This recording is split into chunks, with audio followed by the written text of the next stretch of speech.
Is the employment situation in the United States now, 7 months after the worst of the lockdowns were lifted, still delivering the ugliest numbers since the Great Depression? Jeff, you're Jeff Snider, head of global research for Alhambra Investments. You posted a blog post at the Alhambra Investments website. It's titled, "It Will Have to Be Our New Weekly Ritual." That was on November 19th. What is the ritual? Why are we having this ritual?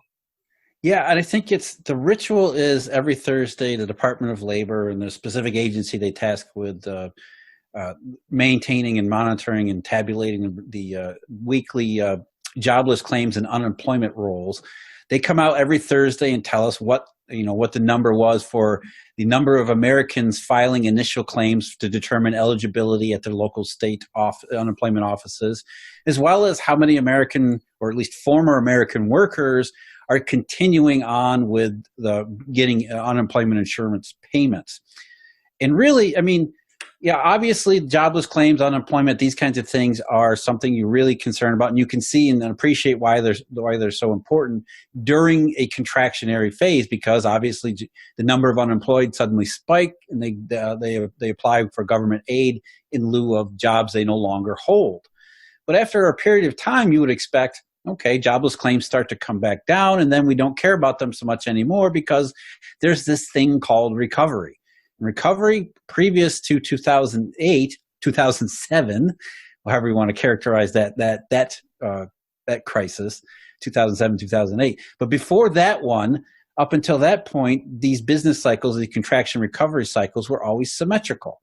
So once you reach the peak in unemployment claims, or unemployment, however you want to define it, on its way back down, you could kind of forget about jobless claims again, because you were reasonably certain that within a very short period of time, or at least a reasonable period of time, things would be going back to normal. So once you reach the peak, past the peak, it's pretty much a done issue.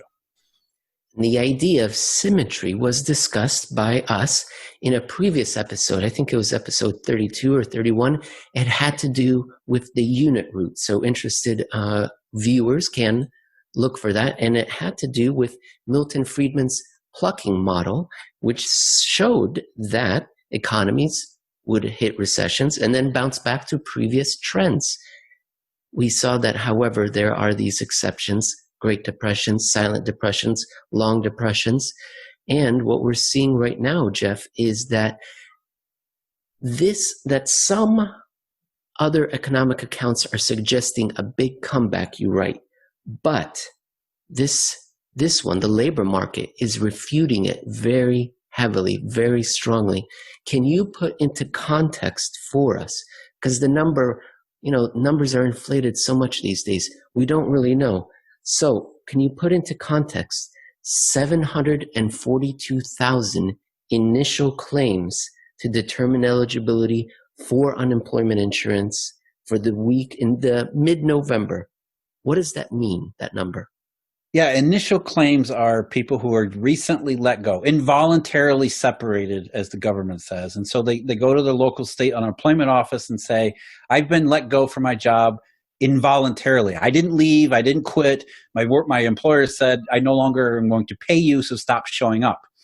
And so they file for eligibility. Whether or not the eligibility is determined or not, that's not the issue here. The issue is how many people are filing for eligibility determination, and that gives us a sense of the rate of labor market distress going on at that current period of time. And as you pointed out, Emil, 742,000 initial claims in the middle of November means that's 8 months later. 8 months into this thing, initial jobless claims are above every other week in history prior to March.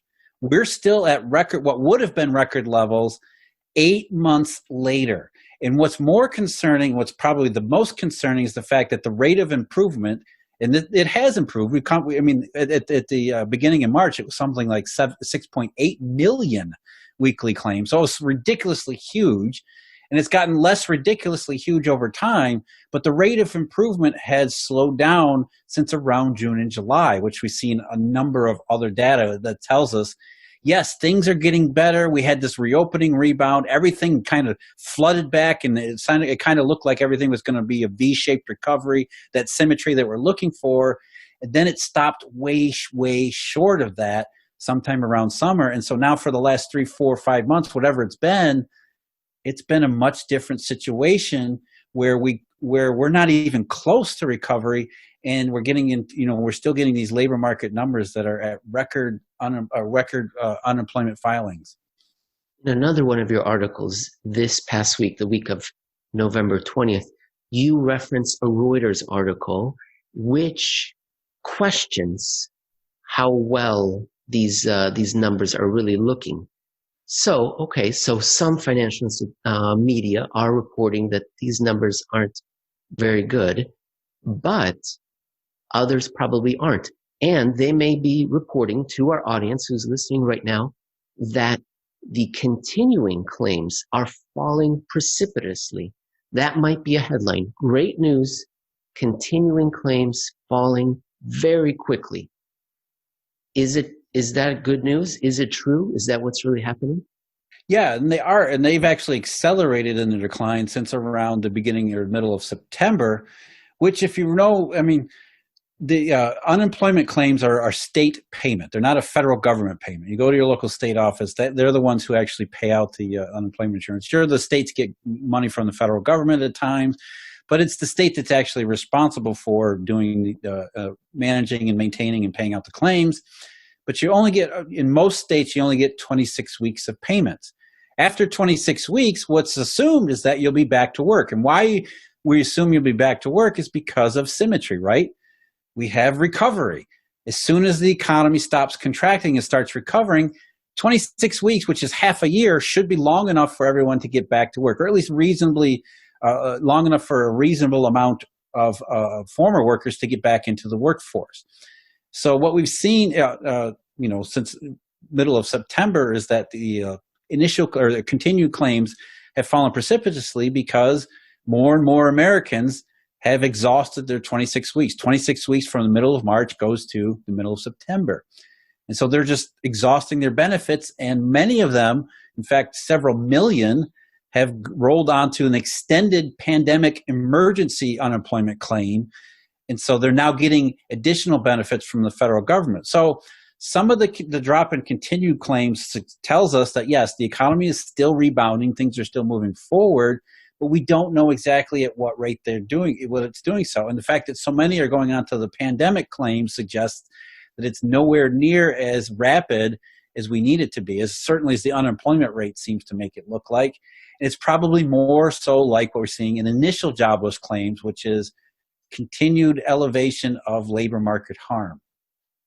And Jeff, to help readers picture this or grasp it better, what you did is you created a graph showing America's worst 3 recessions of the past 40 years. And I'm going to pull that up. And can you walk the listeners, the viewers, through what you are showing on this graph?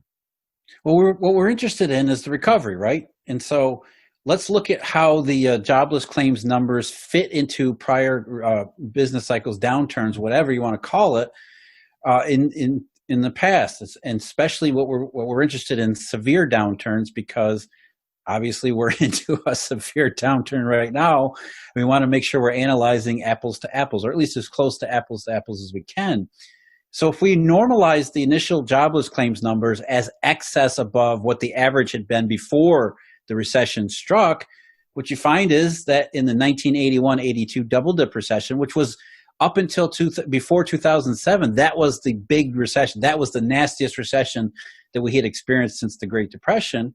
But yet it largely conformed to symmetry. It was a severe downturn, and it actually followed the recession that happened in 1980. So it was a double dip. And even though it was a double dip recession and one of the worst on record, is certainly in the post-war period, where the unemployment rate got up into double digits then, like it did in 2007, 2008, 2009, the initial jobless claims numbers show that once you got to the peak, it started to recover and everything was good. And in fact, I mean, most people who lived through that period understood that, because the economic growth rates in the middle 1980s were extremely robust. So there was no doubt that that was an actual recovery. And here you have jobless claims data basically confirming the idea of symmetry, because within about 8 months, the excess jobless claims were gone. Initial claims, these are initial claims. So the labor market had gotten itself sort of back to a normal position, in fact, better than normal, because from there on, economic growth was extremely robust throughout the rest of the decade. Now, contrast that with our 2008, 2009, and into 2010 and beyond experience, and what you see is isn't that at all. The initial jobless claims spiked, as they do in all these recessions, but then after the peak, yes, they got better, but they didn't get better at quite the same rate or in quite the same manner. When you look at it as excess jobless claims, it actually took around 5 years for the jobless claims part of it to normalize back to where it had been before the quote-unquote Great Recession, which suggests that something else was going on. Something was hindering the recovery from that point forward. And remember, we're comparing really bad recessions here, 1981-82 versus 2008-2009. So it can't be the severity of the recession that explains why there wasn't symmetry in the recovery following it. And so what was the major difference between 81-82 and 08 and 09? And the obvious answer is, of course, the global financial crisis, which happened starting in 2007, lasting into 2009. And as we've said before, in other labor market data numbers, including the labor force itself, after October 2008, for the first time in post-war history, the size of the labor force actually shrunk, which is reflected in, I believe, what you're seeing in the data for excess jobless claims, which is the fact that it was not symmetrical in recovery, and it left us in a worse place, a worse condition following the crisis as we had been in before. And that was very different from 1981-82. That isn't the only difference, but that is a big difference and a primary difference, considering what we had just talked about in the previous segment with Henry George and the impediment in the machinery of exchange in the economy. And so the question now is, go ahead, Emil. No, what is the question? Yeah, the question now is, we look at the jobless claims figures for 2020, which one are we following? Are we seeing symmetry? Are we seeing asymmetry? Especially when we start looking at the summer slowdown that is showing up across a wide variety of data, it seems, unfortunately clear that we're probably more in looking at asymmetry than symmetry. And that's really the big concern, because as bad as the shutdown was, if it had been just a non-economic shutdown, as we had been told, really that's the only part of the contraction. Once we reopened the economy, got everything back up and running, things would go back to normal fairly quickly. That's not what we're seeing in the data. In fact, with jobless claims, again, this in the middle of November at rates that would have been record highs beforehand, that's a sign that, more asymmetry on the downside, more asymmetry where recovery should be. And that's really going to be a problem, because, let's face it, we've been talking about this stuff. We've been talking about QE and central banks and Eurodollars and all these things for the last dozen years, because the economy had never recovered from that last one. And so now if we got another one to worry about, what does that mean for the economy going forward? You just said that we've been talking about central bank actions, QE, for the last dozen years. But actually, Jeff, we've been talking about them for the last 20 years, because Japan implemented the first QE in 2001. And that's where we're going to turn to next in part 3 of episode 36.